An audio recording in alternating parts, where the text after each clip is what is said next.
Hello guys, welcome to drone academy. நம்ம இன்னைக்கு இந்த வீடியோ பதிவுல தென்னிந்திய அரசுகள் அப்படின்ற ஒரு லெசனை ஃபுல்லாவே பார்க்க போறோம். சரிங்க சார். இந்த நார்த்ல ஒருத்தர் ஆட்சி பண்ணியிருந்தானா சவுத் நம்ம தமிழகத்துல யாரெல்லாம் ஆட்சி பண்ணியிருந்திருப்பாங்க அப்படின்றது விஷயம். சங்க காலத்துல எடுத்துக்கிட்டா சேர சோழ பாண்டியர்களை சொல்லலாம், பல்லவர்களை சொல்லலாம், சாளுக்கியர்களை சொல்லலாம், ராஷ்டிரகூடர்களை சொல்லலாம், அப்படியே சொல்லிட்டே வரலாம். பட் இந்த லெசன்ல தென்னிந்திய அரசுகள் யார் யாரெல்லாம் நம்ம தமிழ்நாட்டை பர்டிகுலரா ஆட்சி பண்ணாங்கன்றத பார்க்க போறோம். முக்கியமா பல்லவர்கள். யாருங்க?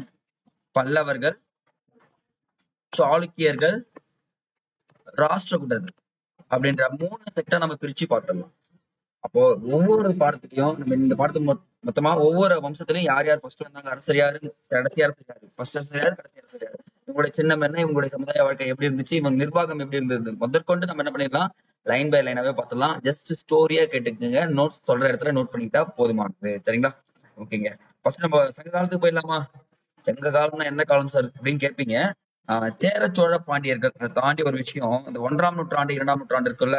இப்ப நம்ம ஃபர்ஸ்ட் டாபிக் பார்க்க போறது பல்லவர்களை ஃபர்ஸ்ட் பார்த்துக்கலாம். அந்த பல்லவர்கள்ல முற்கால பல்லவர்கள் யாருங்க? முற்கால பல்லவர்கள் சொல்லிட்டு பிரிக்கலாம். அடுத்து வந்து பாத்தீங்கன்னா பிற்கால பல்லவர்கள் சொல்லிட்டு 2ஆ செக்டா பிரிச்சிருக்காங்க. இந்த முற்கால பல்லவர்கள்ல நமக்கு தெரிஞ்சுக்க வேண்டிய விஷயங்கள் பாத்தீங்கன்னா சிவஸ்கந்தவர்மன் ஃபர்ஸ்ட் அரசர் யாருன்னா முற்கால பல்லவர்கள சிவஸ்கந்தவர்மன். செகண்ட் அரசர் வந்து பாத்தீங்கன்னா விஜயஸ்கந்தவர்மன். விஜயஸ்கந்தவர்மன். மூன்றாவது உங்க எல்லாருக்குமே தெரிஞ்சிருக்கும், கேள்விப்பட்டிருக்கீங்களா? இவர்தான் நமக்கு முக்கியம். விஷ்ணு கோபன். யார் சார் இந்த விஷ்ணு கோபன் அப்படின்னு பாத்தீங்கன்னு வச்சுக்கோங்களேன், அந்த குப்தர்கள்ல சமுத்திரகுப்தர்னு ஒரு குப்த அரசர் இருப்பாரு. அவர் என்ன பண்ணுவாருன்னா காஞ்சிபுரம் வரைக்கும் வந்து விஷ்ணு கோபனை தோற்கடித்தார் அப்படின்னு சொல்லிட்டு வருமா.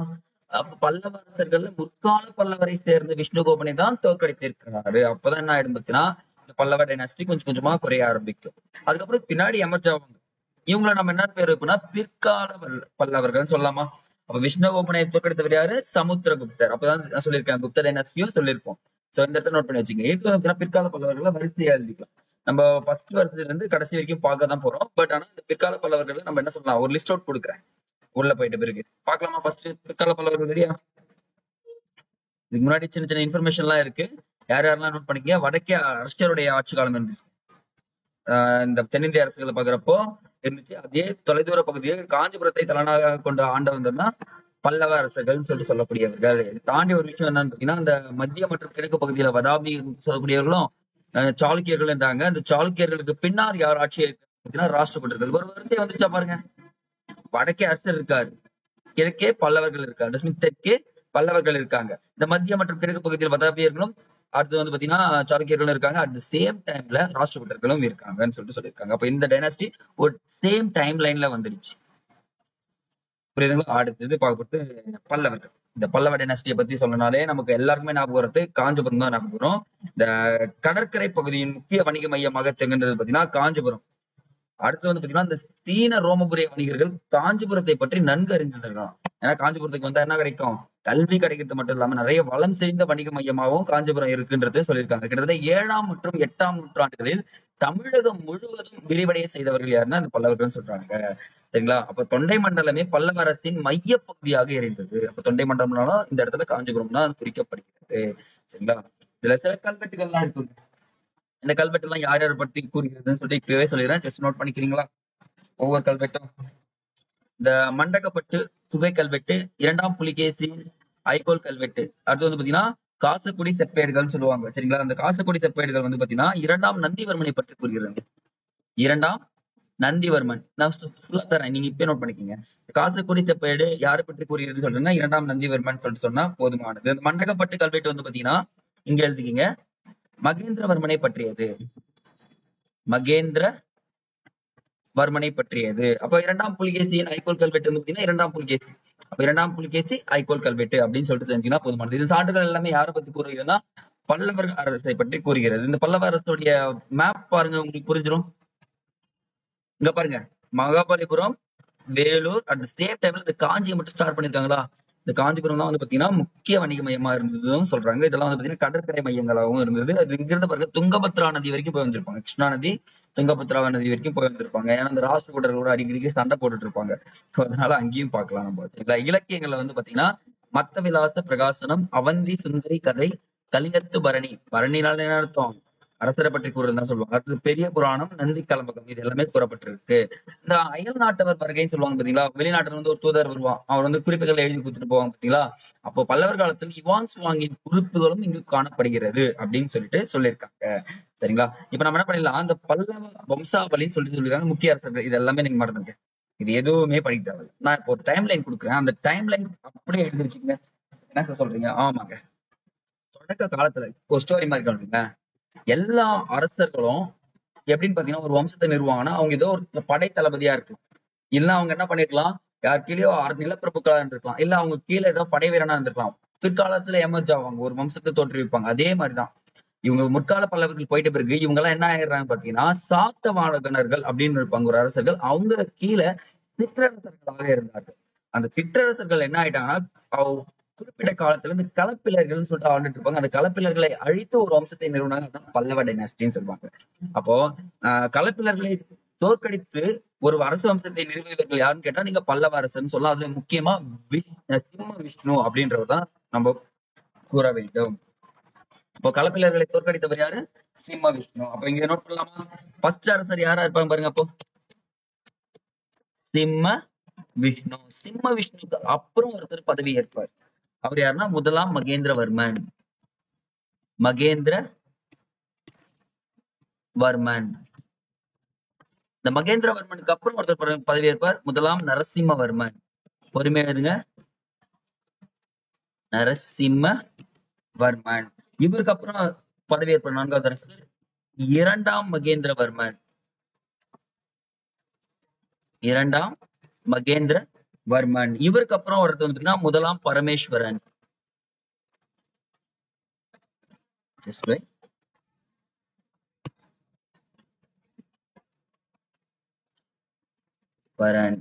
ஓகேங்களா. இவருக்கு அப்புறம் ஒருத்தர் வருவாரு, இரண்டாம் நரசிம்மவர்மன். நரசிம்மவர்மன். சரிங்க சார். இவருக்கு அப்புறம் ஒருத்தர் வருவாங்க, இரண்டாம் பரமேஸ்வரன். எல்லாமே கரெக்டா எழுதணும். இரண்டாம் பரமேஸ்வரன். சார் இவருக்கு அப்புறம் ஒருத்தர் வருவாங்கன்னா கரெக்டா இரண்டாம் நந்திவர்மன். இரண்டாம் நந்திவர்மன். அப்புறம் வந்து பாத்தீங்கன்னா மூன்றாம் நந்திவர்மன். மூன்றாம் நந்திவர்மன். கடைசியா வர்ற கடைசி அரசர், பல்லவ அரசரின் கடைசி அரசர் யாருன்னா அப்ராஜித்தன். நீங்க கொடுத்திருக்க பாருங்க, அபராஜித்தன். முடிஞ்சிச்சு. நீங்க இப்படிதான் படிக்கணும், வேற எந்த ஆப்ஷனும் கிடையாது. புரியுதுங்களா நான் சொல்றது? சார் உங்ககிட்ட இருக்கலாம், இல்லாம போலாம், அதெல்லாம் பிரச்சனையே கிடையாது. நான் சொல்ற டைம்ல என்ன நீங்க எழுதிட்டீங்கன்னா உங்களுக்கு ஈஸியா புரிய ஆரம்பிச்சிடும். அங்க பாருங்க, பல்லவரசின் முதல் அரசர் யாரு? சிம்ம விஷ்ணு. இரண்டாவது அரசன் மகேந்திரவர்மன். மூன்றாவது முதலாம் நரசிம்மவர்மன். நான்காவது இரண்டாம் மகேந்திரவர்மன். ஐந்தாவது பரமேஸ்வரன். ஆறாவது இரண்டாம் நரசிம்மவர்மன். அடுத்தது வந்து பாத்தீங்கன்னா பரமேஸ்வரன், இரண்டாம் பரமேஸ்வரன். அடுத்தது இரண்டாம் நந்திவர்மன், மூன்றாம் நந்திவர்மன், கடைசியா அபராஜித்தன். இதுல நம்ம டிஎன்பிசி கேட்கக்கூடிய 2 கேள்வி இருந்தா, பல்லவ வம்சத்தை தோற்றுவித்தவர் யாருன்னு பாத்தீங்கன்னா சிம்ம விஷ்ணு. யாரை தோற்கடித்துன்னு கேட்டாருன்னு யாரும் சொல்லணும் நீங்க? களப்பிலர்களை தோற்கடித்து வந்தார் சொல்லிட்டு சொல்லக்கூடியவர். அடுத்தது பல்லவ வம்சத்தின் கடைசி அரசர் யாருன்னா அபராஜித்தன் அப்படின்னு சொல்லிட்டு தெரிஞ்சுன்னா போதும். வந்து சென்ட்ரலே சில அரசர்கள் இருப்பாங்க, அவங்க பண்ண சில விஷயங்களை பத்தி தான் நம்ம ஃபுல்லாவே பார்க்க போறோம். இவங்களுடைய நிர்வாகம் எப்படி இருந்தது மொத்தமாவே பார்த்துலாம். இந்த டைம்லைன் தெரிஞ்சுச்சுன்னா மட்டும்தான் உங்களால என்ன பண்ண முடியும் பார்த்தீங்கன்னா எக்ஸாம்ல ஈஸியா அப்ரோச் பண்ண முடியுன்றத நான் சொல்றேன். ஓகே, போயிடலாமா? கொஸ்டின் பார்க்கலாமா?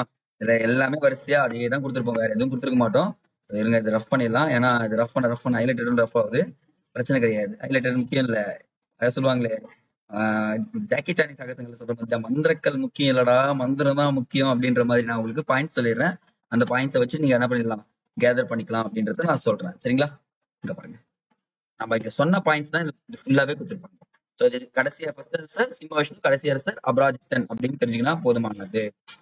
பாத்தீங்கன்னா முதலாம் நரசிம்மவர்மனின் படை தளபதி பரஞ்சோதின்னு சொல்லியிருப்பாங்க. இங்க நோட் பண்ணிக்க, பரஞ்சோதி. இங்க ஒரு பிரச்சனை நடக்கும், அந்த பிரச்சனையை நான் கடைசியா சொல்றேன். சரிங்களா? இது அப்படியே வச்சு வெயிட் பண்ணுங்க.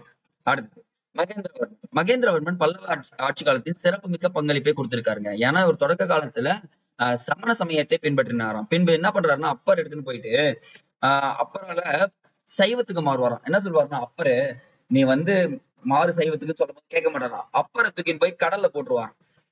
கடல்ல போட்ட உடனே அவர் என்ன பண்ணுவாரா, அப்பர் மிதந்துட்டே வருவாராம். அந்த மிதந்துட்டு வர்ற ஒரு விஷயத்த பார்த்த உடனே என்ன ஆயிடுச்சுன்னா, ஓகே இதுக்கப்புறம் வந்து பாத்தீங்கன்னா நம்ம சைவத்துக்கு மாறிடலாம்னு சொல்லிட்டு மாறுவார். அப்ப சமண மதத்துல இருந்து என்ன பண்றாரு, சைவ மதத்திற்கு தழுவினார்னு சொல்லிட்டு சொல்றாரு. இந்த அப்பர் என்றவர் யாருன்னா திருநாவுக்கரசர் என்று அழைக்கப்படுவர் தான் சொல்றாங்க.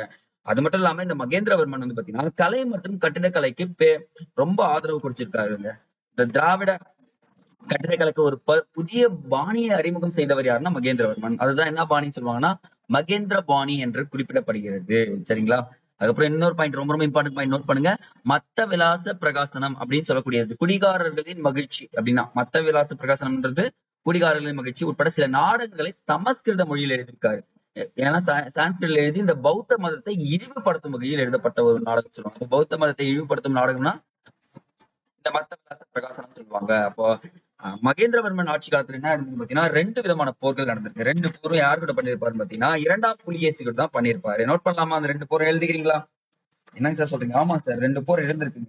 இந்த 2 போரால் தான் என்ன இருக்குன்னு பாத்தீங்கன்னா அடிக்கடிக்கே இவனுக்குள்ள பிரச்சனை வந்துட்டே இருக்கு. மகேந்திரவர்மனுக்கும் அதுக்கப்புறம் வந்து பாத்தீங்கன்னா 2ஆம் புலிகேசிக்கும் அடிக்கடி நடக்கக்கூடிய போர் இங்கே எழுதிக்கீங்க. அது சாளுக்கிய நடத்தும் போது ஈஸியா இருக்கும். ஃபர்ஸ்ட் வந்து பாத்தீங்கன்னா புல்லலூர் போர்னு சொல்லுவாங்க.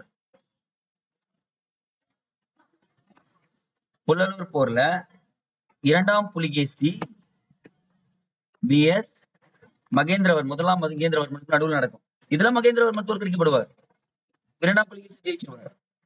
அப்ப புல்லலூர் போர்ல இவர் தோல்வி அடைஞ்சிருவார். இந்த தோல்வியை பழி தீர்க்கும் விதமாக தான் யார் போவார்னா அவருடைய மகன் முதலாம் நரசிம்மவர்மன் போவாருங்க. இப்ப புரியுதா பாருங்க. மகேந்திரவர்மனுக்கும் 2ஆம் புலிகேசிக்கும் போர் நடந்துட்டு இருக்கும். அதுல 2ஆம் புலிகேசி ஜெயிச்சிருவார், மகேந்திரவர்மன் அவமானப்படுத்தி அனுப்பப்படுவார். பட் இந்த 2வது விஷயம் தான் வருது, முதலாம் நரசிம்மவர்மன் வருவார். வழி வாங்கியே ஆகணும் அப்படின்னு சொல்லிட்டு போவார். ஆனா ஒரு ஸ்டோரி இருக்கு, அந்த ஸ்டோரி நான் சொல்றேன். பட் அதுக்கு முன்னாடி எடுத்துங்க, இந்த 2ஆம் புலிகேசிக்கும் முதலாம் நரசிம்மவர்மனுக்கும் இடையே ஒரு போர் நடக்குது. அந்த போர் பார்த்தீங்கன்னா மணிமங்கலம் போர்னு சொல்லுவாங்க. என்ன போருங்க? மணிமங்கலம் போர்னு சொல்லக்கூடியது. இந்த போர்ல 2ஆம் புலிகேசி தோற்கடிக்கப்படுவார், நரசிம்மவர்மன் ஜெயிப்பாரு. என்ன ஸ்டோரினா அந்த ஸ்டோரி அப்படியே காது வழியே கேட்டுக்குங்களேன். என்னன்னா சிவகாமின்னு சொல்லிட்டு ஒரு சிற்பம் செய்யக்கூடிய ஒரு பெண்ணா, அது வந்து பாத்தீங்கன்னா நரசிம்மவர்மனுடைய காதலின்னு சொல்லலாம். மகேந்திரவர்மன் தோற்கடிச்ச உடனே அந்த காதலி என்ன பண்ணுவாருன்னா கையோட கூட்டிட்டு போயிடுவாராம், கடத்தி. கூட்டிட்டு போயிட்டு நீ வந்து அவங்களுடைய காதலியா அந்த ரோட்ல நட அப்படின்னு சொல்லிட்டு ரோட்ல நடக்க வச்சிருவாங்களா இந்த வதாபி என்ற நகரத்துல. இந்த வதாபி என்ற நகரத்துல நடந்து போயிட்டே இருக்கிறப்போ அந்த சிவகாமியை ஒரு சபதம் போடுவாங்க. என் மன்னவன் வருவான், உன் நகரை தீக்கிரை ஆக்குவான் அப்படின்னு சொல்லிட்டு சபதம் எடுத்துட்டு அப்படியே இருப்பாங்க. சோ அடுத்த கணமே என்ன பண்ணுவாருன்னா முதலாம் நரசிம்மவர்மன் உள்ள போயிட்டு மொத்த நகரத்தையும் தீக்கிரை ஆக்கி வதாபியை தீக்கிரை ஆக்கியவர் என்ற பட்டத்தையும் கொடுப்பாரு. அப்ப சிவகாமியின் சபதம் அப்படின்னு சொல்லக்கூடிய ஒரு நாவல் வந்து பாத்தீங்கன்னா முதலாம் நரசிம்மவர்மனை பற்றி தான் கூறுகிறதுன்னு சொல்றாங்க. அப்ப தோல்விக்கும் பழித்த மாதிரி ஆயிடுச்சு. இனி வந்து பாத்தீங்கன்னா பெண்களை இழிவுபடுத்தக்கூடாது அப்படின்ற ஒரு ஸ்டோரியும் சொல்லியிருக்காங்க ஆதி காலத்துல. அப்போ இந்த இடத்துல வதாபியை தீக்கிரை ஆக்குறது மட்டும் இல்லாம 2ஆம் புலிகேசியும் கொண்டுடுறாருங்க. பெரிய ஒரு விஷயமா இங்க கொண்டுறாரு. இதுக்கு உதவியர் தான் யாருன்னு பாத்தீங்கன்னா முதலாம் நரசிம்மவர்மனின் படைத்தளபதி பரஞ்சோதி. இங்க சொன்ன பாத்தீங்களா, அங்க இருந்தா என்ன பண்ணுவாங்க பாத்தீங்கன்னா நம்ம என்ன பண்ணுவாங்க, இது வரைக்கும் கணேசா அந்த துவாரபாலகர்கள் கணேசான்னு சொல்லக்கூடிய ஸ்டாச்சுஸ் சொல்லுவாங்க இல்லையா, அது எல்லாத்தையும் எங்க கொண்டு வருவாங்க பாத்தீங்கன்னா தமிழ்நாட்டுக்கு கொண்டு வந்ததா சில குறிப்புகள் கூறப்படுகிறது. சரிங்களா? அப்போ 2ஆம் நரசிம்மவர்மன் தான் அடுத்தது. 2ஆம் நரசிம்மவர்மன் பாத்தீங்கன்னா ராஜசிம்மன் எனவும் அழைக்கப்படுகிறார். பாருங்க, ஃபர்ஸ்ட் 2 பேர் முடிச்சாச்சு. முதலாம் மகேந்திரவர்மனும் முடிச்சாச்சு, முதலாம் நரசிம்மவர்மனும் முடிச்சாச்சு. இவருக்கு அப்புறம் வருது 2ஆம் நரசிம்மவர்மன். இவர் என்ன பட்ட பேர் என்று அழைக்கப்படுறாருன்னா ராஜசிம்மன் என்று அழைக்கப்பட்டவர். இவர் என்னன்னா மாபெரும் வீரருங்க. ஏன்னா சீன அரசுக்கு தூதுக்குழல் அனுப்புவாரு, சீன நாட்டுக்கு தூதுக்குழையும் எங்க பண்ணுவாரு, இங்க வரவேற்பாரு. இவருடைய காலத்துல எந்த ஒரு பிரச்சனையும் கிடையாது. ஓகே, நமக்கு எந்த பிரச்சனையும் கிடையாது, கால் மேல் கால் போட்டு தூங்கலாம் அப்படின்றதெல்லாம் இல்லாம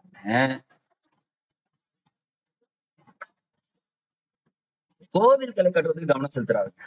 ஏன்னா போர்லாம் எதுவும் இல்லை. அப்ப என்ன பண்ணணும், நாட்டை செழிவுபடுத்தணும். நாட்டை என்ன பண்ணணும், கடைசி வரலாறு நம்மளை பத்தி கூறணும்ன்ற ஒரு விஷயத்தாக கோயில்களை கட்ட முடிச்சிடுறாரு. முக்கியமா இந்த காஞ்சிபுரத்தில் உள்ள கைலாசநாதர் கோயிலை கட்டியவர் யாருன்னா இவர் தான். அப்ப காஞ்சி கைலாசநாதரை கோயில் கட்டியவர் யாருன்னா 2ஆம் நரசிம்மவர்மன் என்று அழைக்கப்படும் ராஜசிம்மன் அப்படின்னு சொன்னா ஒன்றுதான். அப்ப ராஜசிம்மன் அப்படின்னு ஆப்ஷன் இருந்தாலும் கைலாசநாதர் கோயில் தான் அவர் தான் சொல்லிட்டு போடணும். இப்ப சில பட்ட பெயர்கள் எழுதாமா, சிம்ம விஷ்ணு அவருக்கு ஒரு பட்ட பெயர் இருக்கு, அவனி சிம்மர்னு சொல்லுவாங்க. அதே மாதிரி முதலாம் மகேந்திரவர்மனுக்கு பட்ட பெயர்கள் பாருங்க, சங்கிர ஜதின்னு சொல்லுவாங்க, மத்த விலாசன், குணபாரன், சித்திரக்கார புலி, விசித்திர சித்தன் அப்படின்னு சொல்லக்கூடிய விஷயங்கள் இருக்கு. ஒவ்வொன்றுத்துக்கும் ஒவ்வொரு விஷயம் இருக்கு. இந்த சிவபெருமானை ரொம்ப பயங்கரமா வணங்கினால சில விஷயங்கள் கொடுக்கப்பட்டதுன்னு சொல்றாங்க. அதுக்கப்புறம் முதலாம் நரசிம்மவர்மன் யார்? இவர் தான் போய் என்ன பண்ணாரு? வதாபி அழிச்சுட்டு என்ன புலிகேசி கொண்டாரா? அது ஃபர்ஸ்ட் பேரை வதாபி கொண்டான் என்று அழைக்கப்படுவது யாருன்னா முதலாம் நரசிம்மவர்மன் தான். இவருக்கு இன்னொரு பேர் இருக்கு, மற்போர் செய்யும் வல்லமை பெற்றதால் மாமல்லன் எனவும் அழைக்கப்படுகிறார். இப்போ மாமல்லன் என அழைக்கப்பட்டவர் யாருன்னா முதலாம் நரசிம்மவர்மன் அப்படின்னு சொல்லிட்டு தெரிஞ்சுட்டா போதுமானது. சரிங்களா? சரிங்க. இவங்களுடைய கலை மற்றும் இந்த அரசர்கள் மட்டும் படிச்சுட்டா போதுமானது. ஏன்னா அதுக்கப்புறம் என்ன ஆயிடும்? அரசர்கள் வீழ்ச்சி அடைய ஆரம்பிக்கும். கொஞ்சம் கொஞ்சம் காலம் தான் இருப்பாங்க. ஏன்னா இவங்களுக்கு எக்ஸாக்ட் ஆப்போசிட்டா சில அரசர்கள் தோற்றம், அதை பத்தி நான் சொல்றேன். கலை மற்றும் கட்டிடக்கலைக்கு பல்லவர்களின் பங்களிப்பு பாத்தீங்கன்னா வச்சுக்கோங்களேன் நிறைய இருக்கு. இதுல இருந்து தான் உங்களுக்கு கொஸ்டின்ஸ் ஏரியாவே இருக்கும். ஏன்னா வந்து பாத்தீங்கன்னா மாமல்லபுரத்தில் உள்ள ஒற்றை கருங்கல்லில் செதுக்கிய உருவாக்கப்பட்ட கடற்கரை கோவிலும் இருக்கலாமா? அப்ப பல்லவர்கள் தான் கட்டுறாங்க. அதே மாதிரி வராகர் குகை பல்லவ காலகட்டத்திற்கு ஈடு இணையற்ற அழகுன்னு சொல்றாங்க. முக்கியமான கொஸ்டின், 1984ஆம் ஆண்டு யுனெஸ்கோவின் உலக பாரம்பரிய சின்னங்கள் அட்டவணையில் மாமல்லபுரம் சேர்க்கப்பட்டது. அப்ப மாமல்லபுரம் யுனெஸ்கோவில் சேர்க்கப்பட்ட ஆண்டு 1984ஆம் ஆண்டுன்னு சொல்லிட்டு சொன்னா போதுமானது. அப்போ பல்லவர் காலத்துல அந்த பாணி இருக்குல்ல, அவங்க ஒவ்வொரு கட்டிடக்கலைக்கும் ஒரு பாணி வைக்கிறாங்க கட்டுமானத்துக்கு. இந்த பாறை குடைவரை கோயில்களை கட்டுறதுல வந்து பாத்தீங்கன்னா மகேந்திர பாணின்னு சொல்லியிருக்காங்க. எந்த பாறை குடைவரைகள் பாத்தீங்கன்னா அது மகேந்திர பாணி சொல்லிடணும் நீங்க. அடுத்தது ஒற்றைக்கல் ரதங்கள் சிறிய சிற்பங்களை சேர்த்து மாமல்லன் பாணின்னு குறிப்பிடுறாங்க. மூன்றாவது வந்து பாருங்க, இந்த கட்டுமான கோயில்கள் இருக்கு பாத்தீங்களா, இது ராஜசிம்மன் அல்லது நந்திவர்மன் பாணின்றாங்க. கட்டுமான கோயில்னா அந்த கல் எல்லாம் அடிக்கடி கட்டுறது வந்து பாத்தீங்கன்னா ராஜசிம்மன் அல்லது நந்திவர்மன். ஒரே ஒரு பாறையை எடுத்து நான் செதுக்கிறேன்னா அது மகேந்திரவர்மன். அந்த ஒற்றைக்கல் ரதங்கள் சிற்பங்கள் அதுல செஞ்சுன்னா நான் என்ன சொல்றேன்? மாமல்லன் சொல்லிட்டு சொல்லக்கூடியது. சரிங்களா? இந்த 3 பாணிகள் பத்தியும் நம்ம பொறுமையா ஒன் பை ஒன்னா பார்க்கலாமா? ஃபர்ஸ்ட் மகேந்திரவர்மன் பாணி பார்த்துலாமா? யாரெல்லாம் மகாபலிபுரம் போயிருக்கீங்களோ அவங்களுக்கு நல்லாவே தெரியும். அதை தாண்டி சில நினைவு சின்னங்கள் இருக்குங்க. எங்கன்னா மண்டகப்பட்டு, மகேந்திரவாடி, மாமண்டூர், தலவானூர், அடுத்து திருச்சிராப்பள்ளி, வல்லம், திருக்கழிக்குன்றம், சீயமங்கலம் அப்படி ஆகிய இடங்கள்லாம் வந்து பாத்தீங்கன்னா சிறந்த எடுத்துக்காட்டா இருக்கு. நீங்க உள்ள போனீங்கனாலே என்ன ஆகும்னா அங்க குகை மட்டும் தான் இருக்கும். ஒரு பெரிய பாறையில அழகா தூண்கள் வச்சு சிவன் வருமோ அவங்களுடைய உருவங்களை வச்சு வழிபடுற மாதிரி இருந்திருக்காங்க. அப்ப கல்லெல்லாம் இவங்க பாறையெல்லாம் உடைக்கல. நல்லா தெளிவா பாருங்க, அவங்களுடைய டெவலப்மெண்ட்டுக்காக பாறையை உடைக்காத இயற்கையே அப்படியே அழகோட செஞ்சிருக்காங்க. ஓகே, இது ரொம்ப இம்பார்ட்டன்ட். நெக்ஸ்ட் வந்து பாருங்க, மாமல்லன் பாணின்றது. இந்த பஞ்சபாண்டவர் ரதங்கள் என்று பிரபலமாக அறியப்படும் 5 ரதங்கள் எங்க இருக்கு பாத்தீங்கன்னா அந்த மாமல்லத்துல இருக்கு. ஒவ்வொரு ரதமும் தனித்தனி கல்லில் இருந்து செதுக்கப்பட்டிருக்கு. ஒவ்வொரு ரதமும் என்ன பண்ணிருக்காங்க? ஒவ்வொரு ராக்ஸ், அந்த டிஃப்ரெண்ட் டைப்ஸ் ஆஃப் ராக்ஸ்ல இருந்து எடுத்திருக்காங்க. எனவேதான் இது ஒற்றைக்கல் ரதங்கள் அழைக்கப்படுகிறதுன்னு சொல்லிட்டு சொல்லியிருக்காங்க. இது மட்டும் செஞ்சுனா போதுமானது. அடுத்தது இந்த இடத்துல பாருங்க, மாமல்ல கட்டிட பாணியில் முக்கியமான ஒரு விஷயம் பாத்தீங்கன்னா, பெரும் பாறை ஒன்றில் சுவற்றில் பேன் பார்க்கும் குரங்கு. அந்த சுவற்றில பேன் பார்க்கும் குரங்கு, பெரிய வடிவிலான யானைகள், தவம் இருக்கும் பூனை பாருங்க. அப்ப எப்படிதான் அழகா செதுக்கியிருக்காங்க. சரிங்களா? அது மட்டும் இல்லாம சிவபெருமானின் தலையில் இருந்து அருவி ஒன்று கொட்டுமா, அது கங்கை நதின்னு சொல்றாங்க. அர்ஜுனனுடைய தபசு, இது எல்லாமே குறிப்பிடத்தக்கவைன்னு சொல்லிட்டு சொல்லியிருக்காங்க. அப்ப மாமல்லன் பாணியும் சிவபெருமானை பற்றி குறிப்புகள் கூறப்பட்டிருக்குன்னு தெரிஞ்சுன்னா போதுமானது. இங்க கொடுத்துருக்காங்க பாருங்க, அர்ஜுனன் தபசு. நீங்க இதுக்கப்புறம் இந்த லெசனை முடிச்சு நீங்க மகாபலிபுரம் போய் பாத்தீங்கன்னா அது பாக்குற வியூஸ் டிஃப்ரெண்டா இருக்கும். அப்ப போனவனே என்ன சொல்றீங்க? மகேந்திரவர்மன் சொல்றீங்க, இன்னொரு இடத்துல மாமல்லன் சொல்றீங்க. இவங்க எல்லாமே படிச்சுட்டு போய் பாக்குறப்ப ரொம்ப இன்ட்ரெஸ்டிங்கா இருக்கும்ன்றத நான் சொல்றேன். அடுத்தது நரசிம்ம பாணி. நரசிம்ம பாணியை பொறுத்த வரைக்கும் நரசிம்மன் என அறியப்பட்ட 2ஆம் நரசிம்மன் பெருங்கற்களை கொண்டு கட்டுமான பாணிகளை கட்டினார். என்ன பண்றாருன்னா பெரிய பெரிய கல்லை கொண்டு வந்து என்ன பண்றாரு? கட்டிடுறாரு. இதே மாதிரி காஞ்சிபுரத்தில் உள்ள கைலாசநாதர் கோயில் கட்டுமான கோவில் பாத்தீங்களா, கலைபாணிக்கு சிறந்த எடுத்துக்காட்டுன்னு சொல்லுவாங்க. இந்த காஞ்சிபுரத்துல இருக்க கைலாசநாதர் கோயில் இருக்கு பாத்தீங்களா, அதை இவர்களுடைய எடுத்துக்காட்டுன்னு சொல்லிட்டு சொல்லியிருக்காங்க. இது மட்டும் இல்லாம இந்த கைலாசநாதர் கோவில் ராஜசிம்மேஸ்வரம் என்றும் அழைக்கப்படுகிறது. நோட் பண்ணுங்க இந்த பாயிண்ட். கைலாசநாதர் கோவில் என்ன அழைக்கப்படுகிறது? ராஜசிம்மேஸ்வரம் எனவும் அழைக்கப்படுகிறது. சரி சரி, உங்களுக்கு மட்டும்தான் இருக்குன்னு பாத்தீங்கன்னா அடுத்தது பார்க்க போது நந்திவர்மன் பாணி. இங்க இருக்க பாருங்க, காஞ்சி கைலாசநாதர் கோயில். யாருன்னா போனீங்கன்னா இதுக்கப்புறம் படிச்சுட்டு போய் பாருங்க. அவங்களுடைய சிறப்பம்சம் எப்படின்னு பாத்தீங்கன்னா கற்கள் இருந்து அழகா ராக்ஸ் எடுத்து செதுக்கி இருப்பாங்க. அடுத்தது நந்திவர்மன் பாணி இறுதி கட்டம் சொல்லாங்க. ஏன்னா 3 கட்டமும் முடிஞ்சுட்டு அது வந்து பாத்தீங்கன்னா கடைசியா வந்து கல் எடுத்துட்டு போய் வச்சு அப்படின்றாங்க. அதே மாதிரிதான் காஞ்சிபுரத்தில் உள்ள வைகுண்ட பெருமாள் கோவிலுக்கு இது சிறந்த எடுத்துக்காட்டு நந்திவர்மன் பாணி. அப்போ வைகுண்ட பெருமாள் கோவில் எந்த பாணியில் கட்டப்பட்டுள்ளதுன்னு கேட்டா யார சொன்னீங்க? நந்திவர்மன் பாணியில் கட்டப்பட்டுள்ளது அப்படின்னு சொல்லிட்டு சொன்னா போதுமானது. சரி சார், இந்த 3 பாணிகளுக்கு அப்புறம் இவங்களுடைய சமூகம் மற்றும் பண்பாடுகள் எப்படின்னு பாத்தீங்கன்னா இவங்களுடைய காலத்துல பௌத்தம், சமண சமயங்கள், வேத சமயத்தையும் ஆதரித்திருக்கான்னு சொல்லிட்டு சொல்றாங்க. இசை, ஓவியம், இலக்கியம் ஆகியவற்றில் புலவர்களாகவும் திகழ்ந்தாங்க. ஏன்னா பாத்தீங்கன்னு வச்சுக்கோங்களேன், மகேந்திரவர்மன் நிறைய நூல்களை எழுதியிருப்பாரு. அதே மாதிரி நிறைய இந்த பரஞ்சோதின்னு சொல்லக்கூடியவரும் அவரும் வந்து புலவரா இருந்திருப்பாருன்னு சொல்லுவாங்க. பக்தி மார்க்கத்தை அடிப்படையாக கொண்டு ஆழ்வார்களும் நாயன்மார்களும் புதிய வடிவிலான சைவம் மற்றும் வைணவம் ஆகியவற்றை போதிக்க ஆரம்பிச்சிடுறாங்க. இந்த காலத்துல தான் ஆழ்வார்கள் நாயன்மார்கள் எமர்ஜ் ஆகி பயங்கரமா பண்ண ஆரம்பிச்சிடுறான்னு சொல்லியிருக்காங்க. அவர்கள் சில பல்லவ அரசர்களும் ஆதரித்தனர். இந்த ஆழ்வார்கள் நாயன்மார்களையும் பல்லவ அரசர்களையும் ஆதரிச்சு நல்லா போயிட்டு இருக்கு. அப்பரும் மாணிக்கவாசகரும் சைவ அடிகர்களாகவும், நோட் பண்ணுங்க, அப்பரும் மாணிக்கவாசகரும் சைவ அடிகர்களாகவும் நம்மாழ்வாரும் ஆண்டாலும் வைணவ அடிகர்களாகவும் விளங்கினார்னு சொல்லியிருக்காங்க. இதே மாதிரி பெண்கள் வந்து பாத்தீங்கன்னா எல்லா இடத்துலயும் நீ பங்கேற்கலாம். பாப்போம், நீ வந்து பொதுக்கூடங்கள்லயும் பங்கேறு, சமய கூடங்கள்லயும் நீ வந்து பங்கேற்கலாம் அப்படின்னு சொல்லியிருக்காங்க.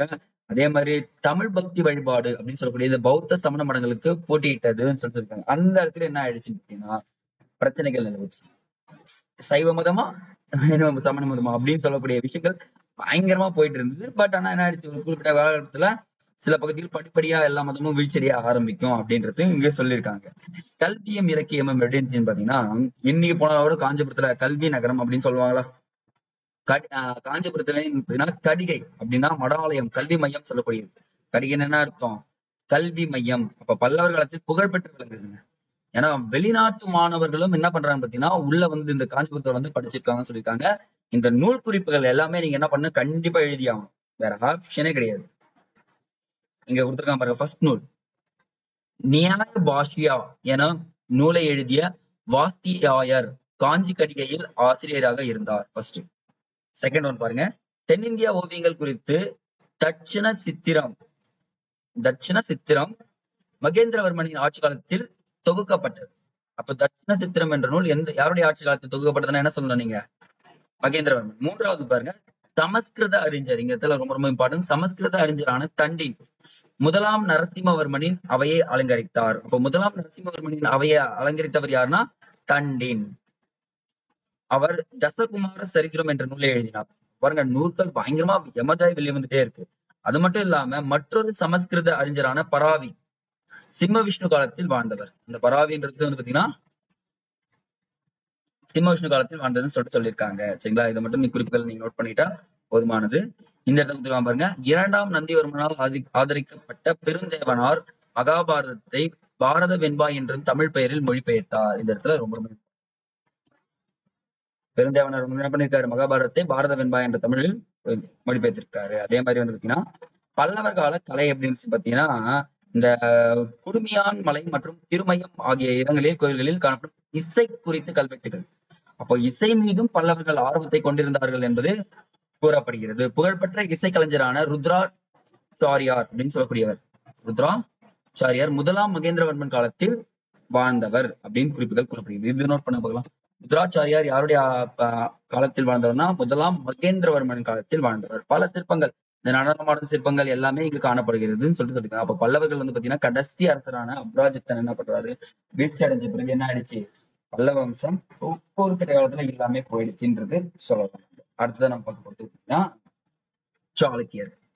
இந்த சாளுக்கியர்கள் வந்து பாத்தீங்கன்னா உங்க எக்ஸாம் பாயிண்ட் ஆஃப் வியூல நீங்க தெரிஞ்சு வச்சுக்கோங்க. ஏன்னா திடீர்னு மிஸ் பண்ணிட்டேன் சார் அப்படின்னு சொல்லிட்டு நீங்க எப்பவுமே ஃபீல் பண்ணக்கூடாது. அதனாலதான் இந்த சாளுக்கியர்கள் தென்னிந்தியாவின் மத்தியிலும் மேற்கு மராட்டிய நாடு பாத்தீங்கன்னா அந்த பகுதியில் ஆடிட்டு இருக்காங்க. அவர்களின் தலைநகரம் வந்து பாத்தீங்கன்னா வதாபி. இந்த இடத்துல நோட் பண்ணுங்க, சாளுக்கியர்களின் தலைநகரம் கேட்பாங்க, வதாபி. எக்ஸ்ட்ரா இன்ஃபர்மேஷன் அப்படியே கொஞ்சம் கொஞ்சமா எழுதுங்க. சரிங்களா, இதனுடைய இவங்க 3 பிரிவா பிரிக்கிறாங்க. வதாபி சாளுக்கியர்கள், வெங்கி சாளுக்கியர்கள், கல்யாணி சாளுக்கியர்கள் சொல்லுவாங்க. வதாபி சாளுக்கியர்கள், வெங்கி சாளுக்கியர்கள், கல்யாணி சாளுக்கியர்கள். இந்த கல்யாணி சாளுக்கியர்கள் இருக்காங்க பாத்தீங்களா, இங்க மட்டும் அப்படியே ஒரு நோட் பண்ணுங்க, பிராக்கெட்ல சோழர்கள் போடுங்க.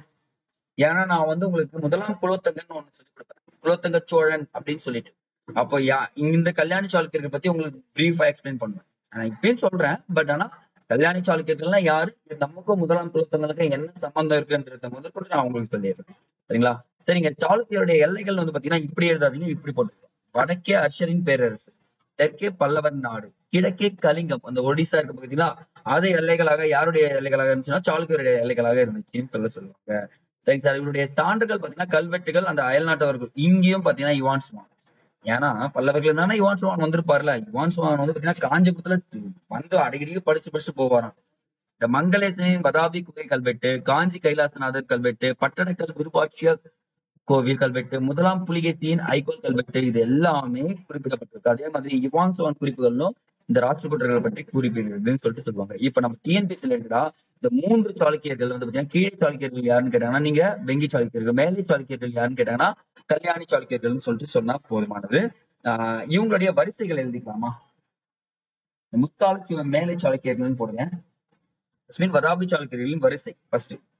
முதல் வந்து பாத்தீங்கன்னா முதலாம் புலிகேசி. இரண்டாவது வரவர் மங்களேசன்.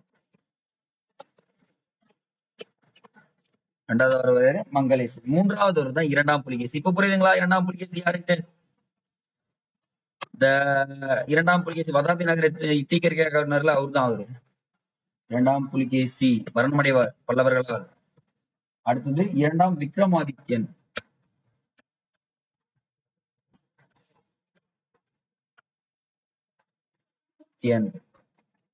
அடுத்தது பாத்தீங்கன்னா இரண்டாம் கீர்த்திவர்மன். முடிஞ்சா பாருங்க. முதலாம் புலிகேசி, மங்களேசன், இரண்டாம் புலிகேசி, இரண்டாம் விக்ரமாதித்தன், இரண்டாம் கீர்த்திவர்மன். இது வரைக்கும் வந்து பாத்தீங்கன்னா இந்த வதாபி சாளுக்கியர்கள்னு சொல்லலாம். சரிங்களா? முற்கால மேலை சாளுக்கியர்கள்னு சொல்லுவாங்க. வதாபி சாளுக்கியர்கள் வரிசை இதுதான் நமக்கு தெரிஞ்சுக்கிட்டா போதுமானது, வேற எதுவும் தேவையில்லை. சரிங்களா? நெக்ஸ்ட் பாத்தலாமா? இப்ப இவங்களோட பத்தி ஜஸ்ட் நீங்க இன்ஃபர்மேஷன் மட்டும் தெரிஞ்சுக்கிட்டா போதுமானது. இவருக்கு அப்புறம் வந்து பாத்தீங்கன்னா ஒவ்வொரு ரசலா வந்துட்டு இருப்பாங்க. இந்த கீர்த்திவர்மன்ன்றது கிருஷ்ணர்னு சொல்லலாம். இந்த இதெல்லாம் விட்டுருங்க.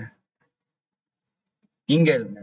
சாளுக்கிய அரசின் இரண்டாம் புலிகேசின் அவைகால புலவர் ரவிகீர்த்தி. சமஸ்கிருத மொழியில் அந்த ஐகோல் கல்வெட்டு இருக்கு பாத்தீங்களா, அது. அப்போ அந்த ரவிகீர்த்தி அப்படின்ற ரவிகீர்த்தி புலவர் யாருடைய அவையில் இருந்தான்னு பாத்தீங்கன்னா இரண்டாம் புலிகேசி அவையில் இருந்தார்னு சொல்லிட்டு சொன்னா போதுமானது. இந்த கீர்த்திவர்மன் மூன்றாவது இதெல்லாம் விட்டுருங்க. எனது கடைசி அரசர் வரைக்கும் சொல்லியாச்சு. இரண்டாம் புலிகேசி இதை விட்டுலாம். இங்க மட்டும் பாரசீக அரசர் இரண்டாம் குஸ்ரு வந்து என்ன பண்றாரு பாத்தீங்கன்னா, இந்த இடத்துல புலிகேசியின் அவைக்கு தூதுக்குழு ஒன்றை அனுப்பி வைத்தார். அப்ப குஜராத், மாலவம் ஆகியவற்றின் சில பகுதிகளை கைப்பற்றுவதிலும் புலிகேசி வெற்றி பெற்றார்னு சொல்லிட்டு சொல்லியிருக்காங்க. இப்ப நீங்க எக்ஸாம்பிள் தெரிஞ்சீங்கன்னு வச்சுக்கோங்களேன், இப்ப நீங்க வரலாம். புரியுதுங்களா? அப்போ இந்த இடத்துல இவர் வட இந்திய அரசர் அர்ஷருக்கு அடிபணியை மறுத்துடுறாருங்க. யாருக்கு? அர்ஷருக்கு அடிபணியை மறுத்துட்டு என்ன பண்ணிடுறாருன்னா, டைரக்டா நான் உனக்கெல்லாம் அடி பண்ண முடியாது அப்படின்னு சொல்லிட்டு குறிப்புகள்ல கூறிடுறாரு. ஒன் செகண்ட் பண்ணி குடிச்சுக்கிறேன்.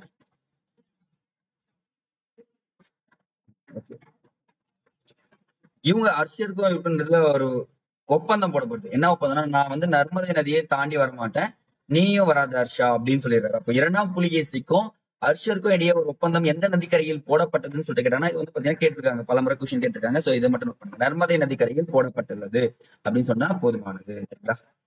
அடுத்து வந்து பாத்தீங்கன்னா இவர் புலிகேசியை தன்னுடைய சகோதரர் விஷ்ணுவர்தனுக்கு கொடுத்துறாரு ஒரு பிளேஸ். அது இல்லாம விஷ்ணுவர்தன் முதல் கீழே சாளுக்கிய அரசர் ஆகிறார். கீழே சாளுக்கிய அரசர் முதல் அரசர் யாருன்னா விஷ்ணுவர்தன் அப்படின்னு சொல்லிட்டு சொன்னா போதுமானது. இந்த பல்லவர்கள் தக்காணத்தை சூரியாடி வதாபிறாங்களா, திருப்பியும் வதாபியை மீட்டவர் யாருன்னு பாத்தீங்கன்னா முதலாம் கீர்த்திவர்மன் ஆட்சி காலத்தில் மீட்டுறாங்க. இப்போ வதாபியை திருப்பி மீட்டவர் யாருன்னு சொல்லிட்டு கொஸ்டின் கேட்பாங்க. யாருங்க? சரிங்க, விக்ரமாதித்தன். கீர்த்திவர்மன் சொல்லிட்டேன், விக்ரமாதித்தன். இந்த முதலாம் விக்ரமாதித்தன் ஆட்சி காலத்துல என்ன பண்ணிடுறாங்க பாத்தீங்கன்னா, மீட்டுறது மட்டும் இல்லாம காஞ்சிபுரத்தையும் கைப்பற்றுறாரு. ஆனா நீ ஆடா என்னுடைய புலிகேசியை தோக்கடிச்ச, என்னுடைய வம்சத்தை நான் என்ன பண்றேன் பல்லவர்களை தோற்கடிக்கிறேன்னு சொல்லிட்டு உள்ள வந்து விக்ரமாதித்தன் காஞ்சிபுரத்தையும் கைப்பற்றுறாரு, வதாபியும் கைப்பற்றுறாரு. இவருக்கு அப்புறம் நகரை சேதப்படுத்தவில்லை. ஆனா ஏன்னா வதாபியை ஒரு அனுப்பிச்சுனா, நான் வந்து காஞ்சிபுரத்து நகரத்தை எதுவுமே பண்ண மாட்டேன், நீயே வச்சுக்கோன்னு சொல்றாரு. இவருக்கு பின் பதவியேற்றவர் இரண்டாம் கீர்த்திவர்மன். இவர் வந்து பாத்தீங்கன்னா ராஷ்டிரகூட்ட வம்ச அரசை நிறுவிய தந்தி துர்கரால் தோற்கடிக்கப்படுகிறார். இங்க இடத்துல நோட் பண்ண பார்க்கலாம். அப்போ ராஷ்டிரகூட்ட வம்சத்தை நிறுவியவர் யாருன்னு பாத்தீங்கன்னா தந்தி துர்கர்.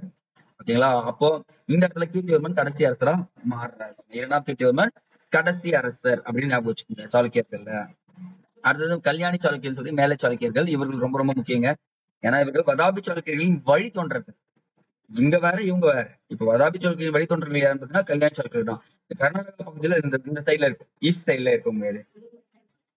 இந்த கல்யாணி சாளுக்கியர் தற்போது தலைநகராக கொண்டு ஆட்சி புரிஞ்சிட்டு இருக்காங்க. இதுல இரண்டாம் தைலப்பர் என்பவர் ராஷ்டிரகூட்டர்களின் சிற்றரசர்களாக ஆட்சி புரிஞ்சு வந்தாங்க. இந்த இரண்டாம் தைலப்பர் என்ன பண்றாரு, ராஷ்டிரகூட்ட அரசர்கிட்ட நான் ஒரு சின்ன அரசரா இருந்துட்டு போயிடுறேன், என்ன விட்டுருங்க அப்படின்னு சொல்லிட்டு இருக்காங்க. ஒரு காலத்துல என்னன்னு பாத்தீங்கன்னா இவருடைய வம்சம் முதலாம் சோமேஸ்வரன் ஆட்சியின் போது பேரரசராக மாற ஆரம்பிச்சிருங்க. ஏன்னா அந்த சோமேஸ்வரன் என்ன பண்றாரு பாத்தீங்கன்னா, பயங்கரமா போர் முறைகள்லயும் பயங்கரமான விஷயங்கள் அதுமே என்னன்னா, நீ வா, எந்த போர் வந்தாலும் நான் பாத்துக்கிறேன். ஆனா எனக்கு என்ன பண்ணும், என்னுடைய சாளுக்கிய வம்சம் திருப்பி முன்னேறணும்னு சொல்லிட்டு பண்ணவர் தான் இந்த முதலாம் சோமேஸ்வரன் சொல்லக்கூடியவர். இந்த முதலாம் சோமேஸ்வரன் தலைநகர் எங்க இருந்ததுன்னா, மன்ய கோட்டையிலிருந்து கல்யாணிக்கு மாற்றினார். இப்பதாங்க கல்யாணிக்கு போகுது.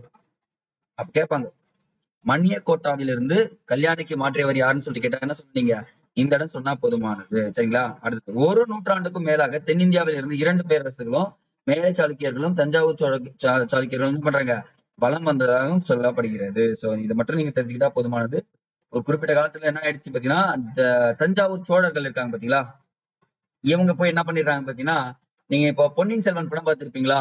இந்த ஆதித்ய கரிகாலன் போயிட்டு ராஷ்டிரகூட வம்சத்தை என்ன பண்றாரு, துவம்சம் பண்றாருன்னு சொன்னாங்களா? அந்த சாளுக்கியர்கள் இவங்க தாங்க. யாருன்னு பாத்தீங்கன்னா, இந்த கல்யாணி சாளுக்கியர்கள் தான் துவம்சம் பண்ணிட்டு கடைசியா வந்து பாத்தீங்கன்னா இவங்களுடைய தங்கச்சியை கொடுத்துருவாங்க. குந்தவி கிடையாது கொடுத்தது, அது இன்னொரு சின்ன சின்ன தங்கச்சிகளா இருக்கும். அப்புறம் கல்யாணம் பண்ணி கொடுத்துருவாங்க. அதுக்கப்புறம் தான் கடைசியா குலோத்துங்க சோழன் ஒருத்தன் அங்கிருந்து எமர்ஜ் ஆகும். இவன் தங்கச்சியோடைய வழிபாடுல இருந்து வந்தவன் தான் குலோத்துங்க சோழன் சொல்லக்கூடியவர். சோ நீங்க தெரிஞ்சுக்க வேண்டிய தஞ்சாவூர் சோழர்கள் வளர்ந்திருந்தது எப்பன்னு பாத்தீங்கன்னா மேலை சாளுக்கியர்கள் காலத்தில் தான் சொல்லிட்டு சொன்னா போதுமானது. அடுத்தது இது வந்து பாத்தீங்கன்னா கலை மற்றும் கட்டிட கலை பாத்தீங்கன்னா தெரிஞ்சுக்க வேண்டியது, இந்தியாவுல 3 பாணியிலான கோயில்கள் இருக்கு. ஒண்ணு வெசாரா. வெசாரான்றது விமான கட்டுமான முறைன்னு சொல்லுவாங்க. இது வந்து பாத்தீங்கன்னா இருக்கும். அடுத்தது திராவிட பாணி தென்னிந்தியாவில் காணப்படும். நம்ம எடுத்துக்காரு நகரான்றது வட இந்தியாவில். வெசாரான்றது எங்க சார் காணப்படும்னா மத்திய இந்தியா பகுதிகளில் காணப்படுகிறது தான் இந்த விசாரா பாணின்னு சொல்லுவாங்க. அப்ப 3 பாணிகள்ல கோயில்கள் கட்டிருக்காங்கன்னு சொல்றாங்க. இந்த இடத்துல இவங்க இந்த சாளுக்கியர்கள் சாந்து இல்லாமல் கற்களை மட்டும் கொண்டு கட்டும் தொழில்நுட்பத்தை மேம்படுத்தியவர்கள் யாருன்னா இவர்கள் தான். இவருடைய எக்ஸாம் பாயிண்ட் ஆஃப் வியூல நீங்க தெரிஞ்சுக்க வேண்டியது என்னன்னு பாத்தீங்கன்னா, இந்த குகை கோவில்களும் கட்டுமான கோவில்களும் கட்டி சிவன், விஷ்ணு, பிரம்மா ஆகிய கடவுள்களுக்கு அர்ப்பணிச்சிருவாங்க. அதுல முக்கியமா 3 கோயில் இருக்கு. ஐகோல், பதாபி, பட்டடக்கல் ஆகிய இடங்கள்ல கொண்டாடப்படுகிறதுன்னு சொல்லிட்டு சொல்லியிருக்காங்க. அதே மாதிரி எனக்கு வதாபியில் உள்ள விஷ்ணு கோவில் சாளுக்கிய வம்சத்தை சேர்ந்த மங்களேசனால் கட்டப்பட்டது. நோட் பண்ணுங்க இந்த பாயிண்ட். வதாபியில் உள்ள விஷ்ணு கோவில் சாளுக்கிய வம்சத்தை சேர்ந்த மங்களேசனால் கட்டப்பட்டது. சரிங்களா? அப்புறம் வந்து பாத்தீங்கன்னா 2ஆம் விக்ரமாதித்தனுடைய ஐகோல் கல்வெட்டு அங்கும் உள்ளதுன்னு சொல்லியிருக்காங்க. அவர்களின் குகைக்கோள்களில் அஜந்தா, எல்லோரா, நாசிக் ஆகிய இடங்களில் காணப்படுகிறது. குகைக்கோள்கள் எங்கெல்லாம் காணப்படுதுன்னு கேட்டாங்க, என்ன சொன்னீங்க? அஜந்தா, எல்லோரா, நாசிக். இப்ப பாருங்க, உங்களுக்கு கொஸ்டின் எப்படி நான் ஃப்ரேம் பண்ணலாமா? அஜந்தா, எல்லோரா கோவில்கள் யாருடைய காலத்தை சார்ந்தவை அப்படின்னு கேட்டாங்கன்னா, ராஷ்டிரகூடர்கள், பல்லவர்கள், சாளுக்கியர்கள் அப்படின்னு சொல்லி கேட்டாங்க. நீங்க யாரும் சொல்றீங்க? சாளுக்கியர் காலத்தை சேர்ந்தவை அப்படின்னு சொல்லிட்டு சொன்னா போதுமானது. இப்படி கொஸ்டின் ஃப்ரேம் பண்றாங்க. இப்படிதான் கொஸ்டின் ஃப்ரேம் பண்ணிட்டு இருக்காங்க. சோ ஞாபகம் வச்சுக்கோங்க. இந்த இடத்துல இம்பார்ட்டன்ட் பாருங்க, ஓவியங்களில் சாளுக்கியர்கள் வாகடாகர் பாணியை பின்பற்றினர். சாளுக்கியர்கள் எந்த பாணியை பின்பற்றினார்? வாகடாகர் பாணியை பின்பற்றிருக்காங்க. இந்த பாரசீக குழுவை 2ஆம் புலிகேசி வரவேற்பது போன்ற காட்சி அஜந்தா ஓவியம் ஒன்றில் காட்சிப்படுத்த உள்ளது. 2ஆம் புலிகேசி யார் பண்றாங்கன்னா அந்த பாரசீக குழுவை வரவேற்பது போன்ற காட்சி எங்க காணப்படுதுன்னா அஜந்தாவில் காணப்படுகிறது. இந்த டேபிள் என்ன பண்றீங்கன்னா ஃபுல்லா படிச்சு சரிங்களா, ஒரு ரீட் விட்டுருங்க. கடைசி அரசு தென்னிந்தியாவில் பார்க்க போறது நம்ம யாருன்னா ராஷ்டிரகூட்டர்கள். ராஷ்டிரகூட்டர்கள் தக்காணம் மட்டும் இல்லாமல் தெற்கு பகுதிகளையும் இந்த கங்கை அந்த பகுதியெல்லாம் இருக்கு பார்த்தீங்கன்னா 8ஆம் to 10ஆம் நூற்றாண்டு வரை ஆட்சி பண்ணிருக்காங்க. 8 to 10 அந்த 200 ஆண்டுகள் ஆட்சி பண்ணிருக்காங்க.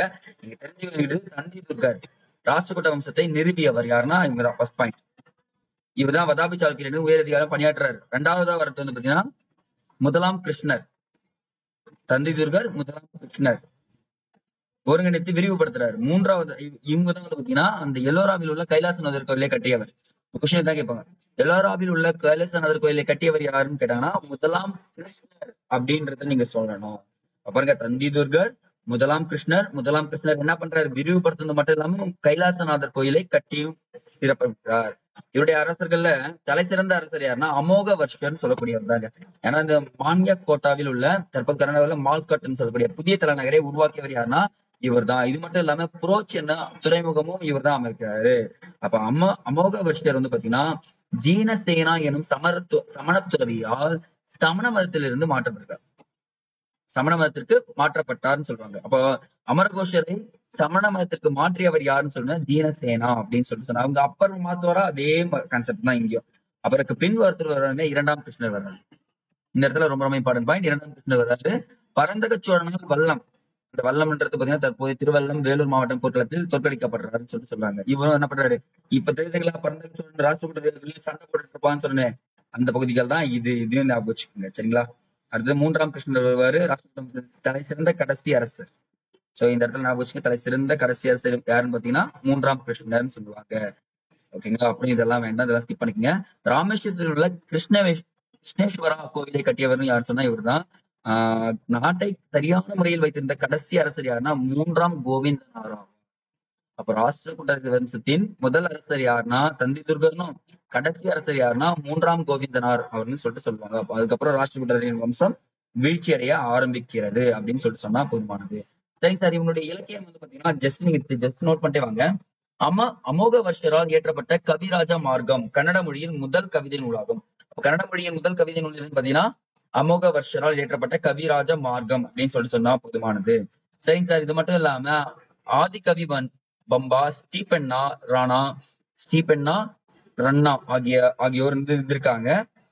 3 ரத்தினங்கள் சொல்லுவாங்க. இவங்க என்ன பண்ணிருக்காங்கன்னா, இந்த ஆதிகவி பம்பா இருக்காரு பாத்தீங்களா, ஆதி புராணம், விக்ரம மார்ஜுனியம் விஜயம் புகழ்பெற்றது. இந்த முதல் சமண தீர்த்தங்கரான ரிஷபதேவரின் வாழ்க்கையை ஆதி புராணம் சித்தரிக்கிறது. இந்த இடத்துல நீங்க தெரிஞ்சுக்க வேண்டியது, முதல் சமண தீர்த்தங்கரா யாருன்னு சொல்லிட்டு கேட்டாங்கன்னா ரிஷபதேவர் மட்டும் தெரிஞ்சுங்க. யூபிஎஸ்சில அடிக்கடி கேட்டுக்கு. முதல் சமண தீர்த்தங்கரார் யாரு? ரிஷபதேவர். இவருடைய வாழ்க்கையை பற்றி கூறும் நூல் எதுன்னு கேட்டீங்கன்னா ஆதி புராணம் அப்படின்னு சொல்லிட்டு சொன்னா போதுமானது. சார் இதே மாதிரி வந்து பாத்தீங்கன்னா எலோராவில் எலிபென்டா அப்படின்னு சொல்லிட்டு ஒரு தீவு இருக்கும். அந்த எலிபென்டா தீவு யார் பார்த்தாங்கன்னா சிறப்பம்சம் முடியாது, ராஷ்டிரகூடர்கள் தான் இருக்குன்றத சொல்லியிருக்காங்க. ஸோ ராஷ்டிரகூடர்கள் வந்து பாத்தீங்கன்னா இவ்வளவு தெரிஞ்சுக்கிட்டா போதுமானதுதான் நினைக்கிறேன். இதை தாண்டி சில கொஸ்டின் வர்றதுக்கு வாய்ப்பே இல்லைங்க. ஸோ இதை மட்டும் நீங்க நல்லா படிச்சு வச்சுங்க, வேற எதுவுமே தேவையில்லை. ஸோ இந்த வம்சத்துக்கு 3 வம்சம் சொல்லியிருக்கேன். அது மட்டும் நீங்க தெளிவா படிச்சு வச்சுக்கோங்க. இந்த லைன் எதுவுமே மிஸ் பண்ணாதீங்க. ரிப்பீட்டடா ஃபர்ஸ்ட் நம்ம வீடியோவை பார்த்துட்டு நோட்ஸ் மேக் பண்ணிட்டு திருப்பி ஒரு புக்கை ஒரு ரீடு, கடைசி எக்ஸாம் முன்னாடி ஒரு ரீடு, அப்படி ரீகால் இப்ப போர் அடிக்கிட்ட பண்ணிட்டே இருந்தீங்கன்னா கண்டிப்பா உங்களுக்கு ஹிஸ்டரி ரொம்ப கஷ்டம் கிடையாது. ஈஸியான ஒரு விஷயத்த ஈஸியா அப்ரோச் பண்றதுதான் மெத்தட். உங்களை இன்னும் கொஞ்சம் மேல கொண்டு போகும். சரிங்களா? ஓகேங்க, அடுத்த வீடியோல சந்திக்கலாம். நன்றி.